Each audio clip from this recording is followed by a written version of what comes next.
इसलिए बता रहे हैं कि आप लोग धोखे में मत रहना।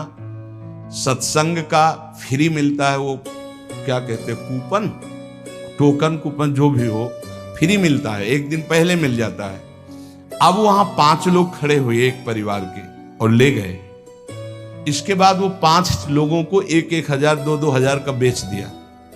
अब वो आके सत्संग में बैठने के लिए जब, तो उसकी अवस्था लिखी जाती है और उसका लिंग परिचय की पुल्लिंग है या स्त्रीलिंग है, तो मान लो 5 स्त्रीलिंग लिखे हुए नाम है और उनमें 5 पुरुष आ रहे हैं, अवस्था अलग है, उनका आधार कार्ड अलग है।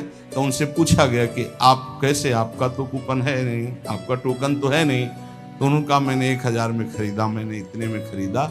ये अपराध है, ना सुनने वाले को लाभ मिलेगा और ना बेचने वाले को, दोनों को पाप लगेगा। जब यहाँ नहीं लिया जाता तो कोई भी ऐसी गंदी हरकत करके यहाँ ना बैठे कि हम 2 हजार में खरीद के आ रहे हैं, तुम्हारे को पाप लगेगा।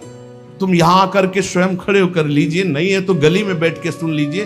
क्यों आप गंदी आदत कर रहे हो, क्यों दूसरों को बढ़ावा दे रहे हो गंदगी के लिए, जब यहाँ एकांतिक के लिए और सत्संग के लिए बिल्कुल फ्री है। आप एकदम आइए, एक दिन पहले आइए और जो टोकन या कूपन जो भी कहा जाता है वो स्वीकार कीजिए और आप आकर के, किसी के लिए कोई फीस नहीं। अब दर्शन कराने के लिए इसलिए बंद करवा दिया, दर्शन कराने के लिए आ रहे हैं 2 हजार 11 हजार। ये क्या चरित्र है, यहाँ 5 पैसे नहीं ले जा रहे, तुम आ रहे हो, जय हो महाराज की हमने छूट दी इसलिए, ये ब्रजवासी या ब्रज परिकर वो हमारा इष्ट देव है। इसका मतलब ये नहीं है कि आप किसी से 5 हजार 11 हजार रुपये ले रहे हैं, वो बाहरी आदमी आ रहा है, आप सबकी लाइन क्रॉस करके हमारे पास जा रहे हैं, हम आदर कर रहे हैं, आपको दुपट्टा उड़ा रहे हैं, आपको भेंट दे रहे हैं, आपके चरण पकड़, किस लिए कि आप हमारे पूज्य जन हो। उसका मतलब दुरुपयोग। कभी आपको ऐसे दर्शन से लाभ नहीं मिलेगा, ध्यान रखना। यहां सिद्धांत संतों का जो होता है उसके अनुसार चलना चाहिए। यहां कहीं किसी भी तरह की ना हमारे परिकर के कहीं दोष मिलेगा कि फीस लेंगे, और अगर आप फीस देकर कहीं से आते हैं तो आप अपराध करते हैं, आप गलत मार्ग का बढ़ावा कर रहे हैं, अधर्म का। ऐसे ही लोग अधर्मी होते हैं, आ रहे हो सत्संग करने और आप अधर्म का आचरण कर रहे हो, उसको बढ़ावा दे रहे हो, वो क्या करेगा? 4 लोगों का, फिर इसके बाद क्या होगा? फिर ये विचार बनेगा कि जरूर बाबा मिले होंगे, 10 हजार हमसे लेता है, 5 हजार बाबा को देता होगा, 5 हजार अपने आप ले। दोष दर्शन और वो बुद्धि आपको भ्रष्ट कर देगी, सत्संग और एकांतिक लाभ ले पाओगे। इसलिए इन बातों से बहुत बचना चाहिए। जब फ्री है, अध्यात्म कभी पैसे से नहीं बिकता, पैसे से जो बिकता है वो अध्यात्म नहीं होता है, गांठ बांध लो। जब यहाँ फ्री है तो आप लोग फ्री आइए, किसी को पैसा देने के।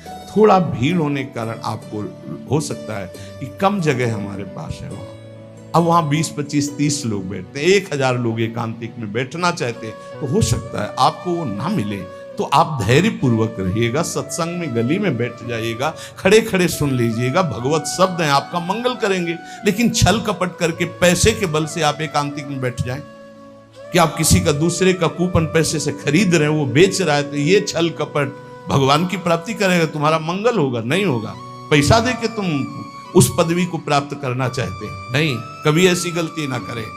ये पक्का समझ लेना, सतमार्ग के पथिक कभी ऐसा नहीं करते। एक बार किसी ने बताया था कि आपकी बीमारी की छवि लगा के कि महाराज जी बहुत बीमार हैं, इसके लिए कुछ और उसमें अर्थ मांगने की, तो ऐसे नीच पुरुषों की कैसी दुर्गति होगी जो इस तरह से धन लेकर के अपने सुख की, विषय सामग्री की, भोग की वृत्ति रखते हैं। बड़ी भारी दुर्गति होती है।